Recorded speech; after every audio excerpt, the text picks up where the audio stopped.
Hello दोस्तों, welcome to the movie diaries. दोस्तों, आज की फिल्म है द शैडो इन माई आई। जंग को लेकर फिल्में तो कई बनती हैं, पर कुछ खास फिल्में ही होती हैं जो हमें सच से रूबरू करवा पाती हैं। आज की फिल्म भी ऐसी ही एक सच्ची घटना पर आधारित है, जहां शब्द कमज़ोर पड़ जाते हैं। हर एक दृश्य को देखकर आपको ऐसा लगेगा जैसे कल ही की बात हो। वर्ल्ड वॉर 2 को बीते 76 साल बीत चुके हैं, पर फिल्म के दृश्य बिल्कुल ताज़ा लगते हैं, मानो पुराने जख्मों को फिर से किसी ने खुरेद दिया हो। दोस्तों, डेनमार्क यूरोप का एक देश है। 21 मार्च 1945 का वो दिन, जिसे डेनमार्क में अब तक के सबसे बुरे दिनों में से एक माना जाता है। द्वितीय विश्व युद्ध के वो आखिरी दिन जब डेनमार्क पूरी तरह से जर्मन रूल के अंडर था। कोपेनहेगन शहर, जो कि डेनमार्क की राजधानी है, गेस्टापो, जो कि जर्मन पुलिस फोर्स थी, उनका हेडक्वार्टर कोपेनहेगन शहर के बीचों बीच था। 21 मार्च 1945 को ब्रिटिश फोर्स द्वारा एक मिशन चलाया जाता है, जिसे उन्होंने नाम दिया था ऑपरेशन कार्थेज। इस मिशन में इंग्लैंड की रॉयल एयर फोर्स सेना शामिल थी। उनका मिशन गेस्टापो हेडक्वार्टर पर बॉम्बिंग करके डेनमार्क को जर्मन रूल से पूरी तरह से मुक्त करवाना था। पर रेड के दौरान गलती से रॉयल एयर फोर्स एक कैथोलिक स्कूल पर बॉम्बिंग कर देते हैं, जिसमें 145 सिविलियंस और 86 स्कूल के बच्चे मारे जाते हैं। यह वर्ल्ड वॉर 2 में होने वाली दुखद घटनाओं में से एक थी, जिसे याद करके आज भी लोगों का दिल पसीज जाता है। तो चलिए फिल्म का एक्सप्लेनेशन शुरू करते हैं। कहानी की शुरुआत में हम डेनमार्क के जूटलैंड का दृश्य देखते हैं। साल है फरवरी 1945। एक लड़का कुछ सामान लिए हुए अपने घर की तरफ जा रहा है। उसका नाम हेनरी है। वहीं हम देखते हैं एक घर में 3 लड़कियां किसी फंक्शन में जाने के लिए तैयार हो रही हैं और वो तीनों एक गाड़ी में बैठ जाती हैं। उसमें एक ड्राइवर था जो उन्हें मंजिल तक ले जाएगा। रास्ते में जाते वक्त उनकी गाड़ी पर एक हमला होता है और ड्राइवर सहित तीनों की मौत हो जाती है। हेनरी भी उसी रास्ते से गुजर रहा था। वो देखता है उसके ऊपर से एक फाइटर जेट गुजर रहा है। वो पीछे मुड़कर उस गाड़ी की तरफ जाता है। उस गाड़ी के परखच्चे उड़ गए थे। उस प्लेन द्वारा गाड़ी पर कई राउंड फायर किए गए थे। वो उस गाड़ी के भीतर का नज़ारा देख काफ़ी डर जाता है और अपना सामान वहीं छोड़कर घर की तरफ भागने लगता है। दूसरा दृश्य हम कोपेनहेगन शहर का देखते हैं। वहाँ हम एक शख्स को देखते हैं। उसका नाम फ्रेडरिक है, जो डैनिश पुलिस फोर्स का हिस्सा है, पर अब वो जर्मन्स के लिए काम करता है। इसलिए उसके पिता उससे नफरत करते हैं कि वो एक कमज़ोर और कायर है जो अपने देश को छोड़ जर्मन्स के लिए काम कर रहा है। उसी दिन फ्रेडरिक के घर एक शख्स आया था। वो बताता है आज उसके घर 2 लोग पूछताछ के लिए आए थे। वो काफ़ी डरा हुआ था। वो डैनिश रेसिस्टेंस के लोगों की बात कर रहा था जो जर्मन्स के खिलाफ थे। वो गुजारिश करता है कि क्या वो आज रात यहाँ रुक सकता है, पर फ्रेडरिक उसे मना कर देता है। वो शख्स कहता है वो लोग मुझे मार देंगे। फ्रेड कहता है वो उसकी कोई मदद नहीं कर सकता। फ्रेडरिक कहता है कि उसे वो शेल हाउस में मिलेगा। शेल हाउस वही जगह है जहाँ जर्मन हेडक्वार्टर है। यहाँ हम सड़क पर एक लड़की को अपनी माँ के साथ जाता हुआ देखते हैं। उसका नाम ईवा है। वहाँ रेसिस्टेंस ग्रुप के 2 शख्स आ जाते हैं और एक शख्स को घेर लेते हैं। ये वही शख्स था जो फ्रेडरिक के घर मदद के लिए आया था। वो उसे गोली मार देते हैं। वहाँ पास ही खड़ी ईवा ये देख काफ़ी डर जाती है। ईवा की माँ उसे वहाँ से लेकर चली जाती है। हम जूटलैंड का दृश्य देखते हैं। हेनरी उस दिन के हादसे को देख काफ़ी डर गया था, यहाँ तक कि अब उसके मुंह से आवाज़ भी नहीं निकल रही थी। उसकी माँ उसे एक डॉक्टर के पास ले जाती है। वहाँ डॉक्टर के भी पूछने पर हेनरी कोई जवाब नहीं देता, बस उसकी आंखों से लगातार आंसू बह रहे थे। वो रोते हुए उस घटना को इशारों में समझाने की कोशिश करता, पर कोई उसकी बात समझ नहीं पा रहा था। उसकी माँ फैसला करती है कि वो कुछ दिन के लिए हेनरी को अपनी बहन के घर छोड़ देगी, जो कि कोपेनहेगन शहर में रहती है। शायद वहाँ कुछ वक्त बिताने के बाद हेनरी में सुधार आ जाए। अगले दृश्य में हम ब्रिटिश एयरफोर्स का दृश्य देखते हैं। वहाँ हम 2 एयरफोर्स सोल्जर को देखते हैं, पीटर और एंडी। वहाँ उनका जनरल आ जाता है। यहाँ हमें पता चलता है कि उस दिन जूटलैंड में उस चलती गाड़ी पर हवाई हमला करने वाले यही 2 ब्रिटिश सोल्जर थे। जनरल बताता है उस दिन जिस गाड़ी पर उन्होंने हमला किया था उसमें 3 डैनिश लड़कियां और एक ड्राइवर था। उन सोल्जर्स ने उसे जर्मन की गाड़ी समझ के फायर किया था। उनकी एक गलती की वजह से 4 बेकसूर मारे गए। उस घटना के बारे में सुन दोनों सोल्जर्स को अपने किए पर काफ़ी अफसोस होता है। अगला दृश्य हम शेल हाउस का देखते हैं। वहाँ एक डैनिश रेसिस्टेंस फाइटर को पकड़ कर ले आया गया था। वो जर्मन ऑफिसर उससे उनके प्लान के बारे में पूछता है, पर वो अपना मुंह नहीं खोलता और वो ऑफिसर उसे बुरी तरह से मारता है। फ्रेडरिक भी वहीं खड़ा ये सब देख रहा था। शेल हाउस के कुछ दूरी पर कैथोलिक स्कूल है। वहाँ हम रूम में एक नन को देखते हैं। उसका नाम टेरेसा है। वो एक कमरे में बंद कर खुद को सजा दे रही है।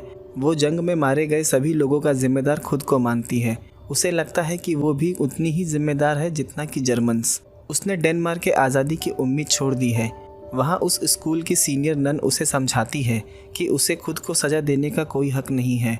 सही गलत का फैसला करना ईश्वर के हाथ में है। टेरेसा का कहना था कि वो ईश्वर को ढूंढ रही है। शायद उसने इस दुनिया को भुला दिया है। उसे लोगों का दर्द नहीं दिख रहा। उस नन के पास टेरेसा के किसी सवालों का जवाब नहीं था। हम देखते हैं हेनरी की माँ उसे लेकर कोपेनगन अपनी बहन के यहाँ आ गई है। उनकी एक बेटी भी है, रिगमोर, जो लगभग हेनरी की उम्र की है। रिगमोर हेनरी के दर्द को महसूस कर पा रही थी। हेनरी बोलने की कोशिश करता पर उसकी आवाज़ नहीं निकल पाती। उसकी माँ उसे वहाँ छोड़कर चली जाती है।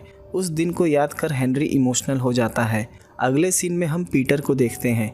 शेल हाउस पर एयर रेड की तैयारी हो चुकी है, जिस मिशन को उन्होंने ऑपरेशन कार्थेज का नाम दिया था, जो कि अब तक का सबसे रिस्कीएस्ट मिशन है। उन्हें उस पूरी बिल्डिंग को तबाह कर देना है। पीटर रूम में आकर मिशन की प्लान स्ट्रक्चर को ध्यान से देख रहा था। शायद उनके इस हमले की भनक जर्मन्स को भी थी, इसलिए उन्होंने डैनिश रेजिस्टेंस के 30 कैदियों को शेल हाउस के छत के नीचे ह्यूमन शील्ड बनाकर रखा है। शायद इस वजह से रॉयल एयरफोर्स पीछे हट जाए, पर आरएएफ ने हमले का मन बना लिया था। इस हमले में उन्हें 30 लोगों का बलिदान ही क्यों न देना पड़े, पर वो इस मिशन को अंजाम देकर डेनमार्क को आज़ादी दिलाकर रहेंगे। दूसरे दिन रिगमोर हेनरी को स्कूल ले जाती है। ये वही स्कूल है जो शेल हाउस से थोड़ी दूरी पर है। ईवा रिगमोर की फ्रेंड है।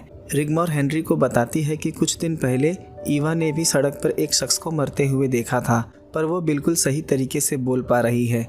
वो हेनरी को भी कोशिश करने के लिए कहती है, पर हेनरी उस घटना को याद कर डर जाता है और उसके मुंह से आवाज़ नहीं निकलती। दोनों ये देख घबरा जाते हैं। रिगमोर उसे हिम्मत देती है कि वो जल्द ही बोल पाएगा। हम देखते हैं शेल हाउस में उस डैनिश शख्स को ले आया गया है, जिसे पूछताछ के वक्त काफ़ी मारा गया था। फ्रेडरिक उसे पकड़कर अपने साथ ले जा रहा था। टेरेसा वहीं खड़ी ये सब देख रही थी। उसे ये देख काफ़ी दुख होता है, क्योंकि फ्रेडरिक एक डैनिश शख्स है और वो जर्मन्स के साथ मिलकर अपने ही लोगों पर जुर्म कर रहा है। टेरेसा के लगातार देखने पर फ्रेडरिक उसके पास आता है। टेरेसा उसके हाथ पर लगी चोट को देखती है और कहती है, क्या तुम शैतान हो? ये सुन फ्रेडरिक भीतर से एकदम हिल जाता है। टेरेसा उसके कानों में कहती है, इन सभी पापों के लिए तुम नरक की आग में जलोगे। इससे पहले कि ज़्यादा देर हो जाए, तुम्हें अपने पापों का प्रायश्चित करना चाहिए। टेरेसा की बात उसके मन में काफ़ी गहरी बैठ जाती है। शायद उसकी बातें ठीक थी। हम देखते हैं उस शख्स को पकड़कर शेल हाउस के छत की एटिक में डाल दिया जाता है। वहाँ पहले से एक कैदी था। वो बार बार हिपो यानी कि डेनमार्क पुलिस को गद्दार कह रहा था कि वो जर्मन के साथ मिलकर अपने ही देश के नागरिकों को मार रहे हैं। वो दूसरे कैदी से बताता है कि बहुत जल्द ही रॉयल एयरफोर्स शेल हाउस पर रेड करने वाली है और ये खबर पक्की है। पर वो कैदी कहता है, तुम इतने दावे के साथ कैसे कह सकते हो? वो बताता है, जब डिसीजन लिया जा रहा था उस वक्त मैं वहीं था। उन दोनों को भी पता था रेड में उनकी जान चली जाएगी, पर उन्हें इस बात की खुशी थी कि डेनमार्क आज़ाद हो जाएगा। रात हम देखते हैं टेरेसा स्ट्रीट से गुजर रही थी। फ्रेडरिक उसे रोक देता है। वो कल से ही टेरेसा की कही हुई बातों को लेकर चिंतित था। वो उससे पूछता है कि तुमने मुझे उस दिन कई बातें कही, उनका मतलब क्या था?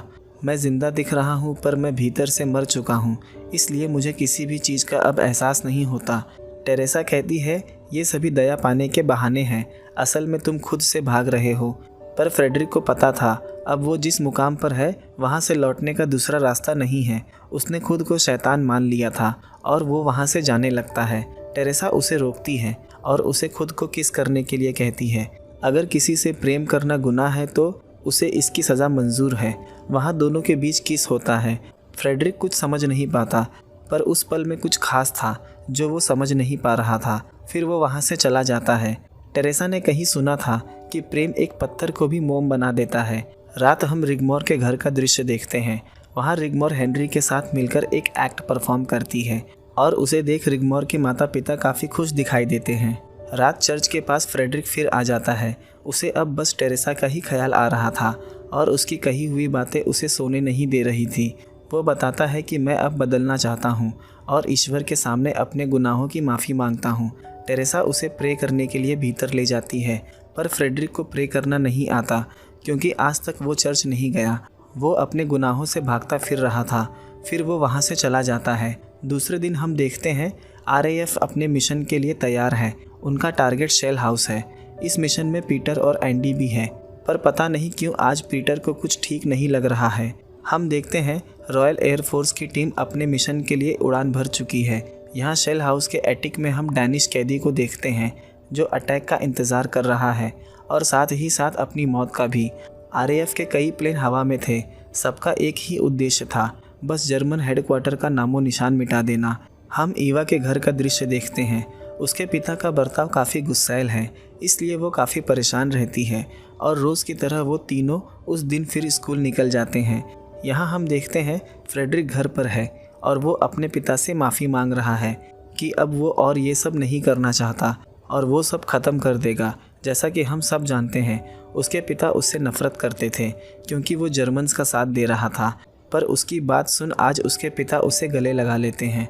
उन्हें उस पर गर्व महसूस हो रहा था। उसकी माँ उसे काफ़ी रोकने की कोशिश करती है, पर फ्रेडरिक नहीं रुकता। हम देखते हैं सभी बच्चे आज स्कूल में प्ले की रिहर्सल कर रहे हैं। उस प्ले में ईवा और रिगमोर के साथ हेनरी भी है। रॉयल एयरफोर्स तेज़ी से कोपेनगन शहर की तरफ बढ़ रहे हैं। कई लोग इस बात से अनजान थे क्योंकि ये एक सीक्रेट मिशन था। हम देखते हैं वो जर्मन ऑफिसर डैनिश शख्स को मार रहा है। वो जानना चाहते थे कि उनका प्लान क्या है और आगे क्या होने वाला है, पर वो शख्स अपना मुंह नहीं खोलता। कोपेनगन शहर में घुसते वक्त पीटर का प्लेन एक स्पॉटलाइट टावर से टकरा जाता है। इस वजह से उनके दाहिने इंजन में आग लग जाता है और प्लेन तेज़ रफ्तार में नीचे गिरने लगता है और स्कूल के बगल में जाकर ब्लास्ट हो जाता है और धुआं हवा में उठने लगता है। अभी भी काफ़ी प्लेन उस जगह पहुंचे नहीं थे। शहर में इमरजेंसी सायरन बजने लगता है। सभी बच्चों को स्कूल से निकालने लगते हैं और दूसरी तरफ शेल हाउस पर एयर रेड शुरू कर दी जाती है। उसमें सभी जर्मन पुलिस ऑफिसर और डैनिश रेजिस्टेंस के लोग अपनी जान बचाने लगते हैं। अब शहर में 2 जगह पर धुआं उठ रहा था, स्कूल और शेल हाउस, जो कि जर्मन हेडक्वार्टर था। अब कन्फ्यूजन और बढ़ गया था। जो पीछे से प्लेन्स आ रहे थे, उन्हें पहला धुआं स्कूल के पास से उठता हुआ दिखाई देता है। उन्हें लगता है यही टारगेट है और वो लगातार स्कूल पर एयर रेड करने लगते हैं। उसमें से एक पायलट अपने रेडियो रिसीवर पर कमांड देता है कि वो टारगेट नहीं है, पर बाकी के पायलट समझ नहीं पा रहे थे क्योंकि वही पास में ही 2 जगहों पर धुआं उठ रहा था। टेरेसा देखती है बॉम्ब गिरने से कुछ बच्चों की मौत हो गई थी। ये देख वो काफ़ी डर जाती है। वो किसी तरह से बच्चों को लेकर बेसमेंट तक पहुंचाना चाहते थे, शायद वो वहां सेफ रहेंगे। हम देखते हैं शेल हाउस पूरी तरह से तबाह हो चुका था, पर कुछ डैनिश रेजिस्टेंस अपनी जान बचाने में कामयाब हो गए थे। यहाँ टेरेसा देखती है सीढ़ियों पर कुछ बच्चों की लाश गिरी है। वो ये देख काफ़ी दुखी हो जाती है। टेरेसा रिगमोर और बाकी बच्चों को लेकर बेसमेंट में छिप जाती है, पर अब भी स्कूल पर लगातार हमले हो रहे थे। यहाँ हम देखते हैं हेनरी और ईवा बिल्डिंग से बाहर आ गए हैं। उन दोनों के चेहरे पर उड़ने वाली राख जमी हुई थी। वो दोनों देखते हैं सामने से 2 प्लेन चले आ रहे हैं। ये देख हेनरी फिर से स्कूल की तरफ भागने लगता है, पर ईवा स्कूल के दूसरी तरफ जाने लगती है। यहाँ रिगमोर की माँ देखती है सड़क पर सारी महिलाएं स्कूल की तरफ भाग रही हैं। सबको पता चल गया था कि स्कूल पर बॉम्बिंग हो रही है। ये देख रिगमोर के माता पिता काफ़ी डर जाते हैं और स्कूल की तरफ भागने लगती हैं। वहाँ पहुँचने पर देखते हैं कि स्कूल पूरी तरह से तबाह हो चुका है। कुछ बच्चों को नन्स बाहर लेकर आ रही थी। वहाँ ईवा की भी माँ आई थी। सब अपने बच्चे की राह देख रहे थे। उन्हें समझ नहीं आ रहा था कि क्या करें, किसकी मदद लें। रिगमोर की माँ अपना मानसिक संतुलन खोने लगी थी, पर उसका हस्बैंड उसे यकीन दिलाता है कि वो रिगमोर को खोज लेगा। रिगमोर का पिता जाकर उस गिरे हुए मलबे को हटाने लगता है। वहाँ और लोग भी थे जो उस मलबे को हटाने का कार्य कर रहे थे। उन्हें यकीन था कि इस मलबे के नीचे कई बच्चे अभी भी जिंदा होंगे। वहाँ फ्रेडरिक भी था। मलबा हटाते वक्त उनकी नज़र एक बच्चे के पैर पर पड़ती है, जिसका पूरा शरीर भीतर की तरफ दबा हुआ था। उन्हें डर था कि कहीं ये उसकी बेटी रिगमोर ना हो, पर वो उसे बाहर निकालकर देखते हैं वो उनकी बेटी नहीं थी। उसकी माँ को यकीन था कि रिगमोर अभी भी जिंदा है। आगे हम देखते हैं टेरेसा मलबे के भीतर फंसी हुई है। वो रिगमोर को आवाज़ देती है। रिगमोर की आवाज़ सुनाई देती है। यहाँ पता चलता है कि रिगमोर जिंदा है। वो दोनों ऐसी जगह फंसे थे कि वो वहाँ से हिल भी नहीं सकते थे। वहाँ बचाव दल कर्मी के लोग आ जाते हैं। उस बचाव दल कर्मी का शख्स मलबे से निकाले जाने वाले घायल बच्चों का नाम और उम्र लिखने का टास्क हेनरी को देता है, ताकि बाद में उनकी पहचान की जा सके। टेरेसा के बात करने पर पता चलता है रिगमोर जिस जगह पर है वहाँ धीरे धीरे करके पानी भरता चला जा रहा है। वो मदद के लिए चिल्लाती है, पर कोई उसकी आवाज़ नहीं सुन पा रहा था। यहाँ थिएटर में सभी पेरेंट्स को इकट्ठा किया गया था। उनके बच्चों की खबर उन्हें वहीं दी जाएगी। हेनरी उन घायल बच्चों की लिस्ट लेकर आता है जिन्हें हॉस्पिटल ले जाया गया था।